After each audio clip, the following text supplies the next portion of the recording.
One major issue within the city is crime.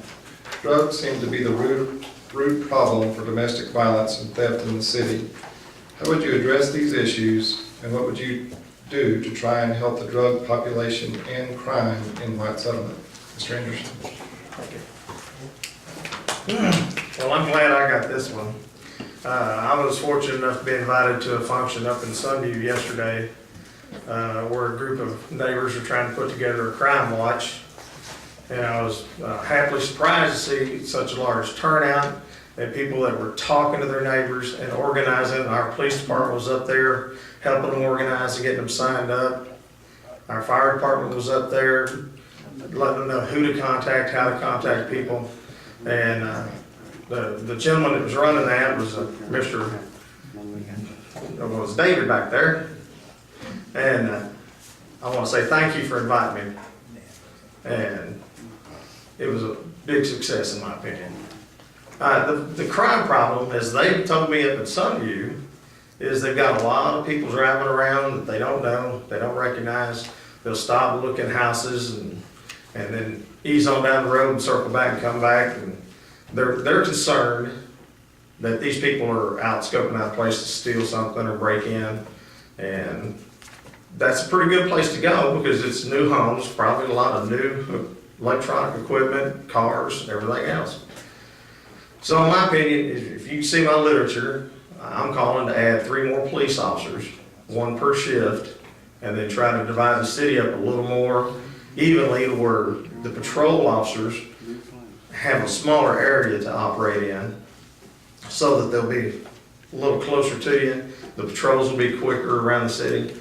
Plus, I think we need to really concentrate. I am scared to death every time I drive up Las Vegas Trail towards I-30. As soon as I cross under I-30, I'm scared to death at what I see over there. And I am so afraid that's going to come down here if we don't do something now. I drive around the city, I see graffiti painted on buildings, on garages. And to me, that's the signal to come on down. This is an easy place to come. I want to see that cleaned up. I want to see our police officers, our fire department that's out and about, our city employees that are out driving around. If they see these things, report it immediately and let's stop it. We've got our police officers, they're trained and they have contacts to find out who's spraying the graffiti when it has a gang name and that kind of stuff on it. They can locate that group of people. They usually have them identified already, and we can get them out of here. We've got to stop that, number 1. Number 2, we do need to get onto these homes and places where drugs are being sold, and it's not hard to miss these people. I mean, you see 20, 30 cars in an hour coming up to the house and leaving after 5 minutes. That's why David's group up there watching is what we need all over our city. I think our city needs to be pushing to get more crime watch neighborhoods put together, and that would help us cut back a great deal on what's going on in this city. And our officers are doing the best they can, and they are stretched to the limit. That's why with this new gas money, we're going to start seeing revenue from, hopefully for too long. We can use that instead of having to tap into the crime district money to hire more police officers. And I also think that, I'm not sure if we have reserve officers operating on the weekends now with our full-time officers, but if we don't, we need to implement that plan and get more officers, volunteers out here. That's not a paid position, so we can get more help for our officers there also.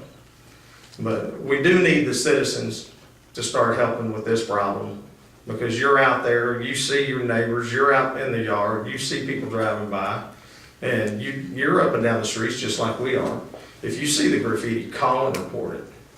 Let our officers go and deal with it now before these gangs start getting into each other's area and we start having even worse problems. And we don't want the kids, the young kids, to get the sense that that's okay to do. We need a program in our school district to help let them know that's not the proper way to act. We need to let them know this is not the path you want to be on.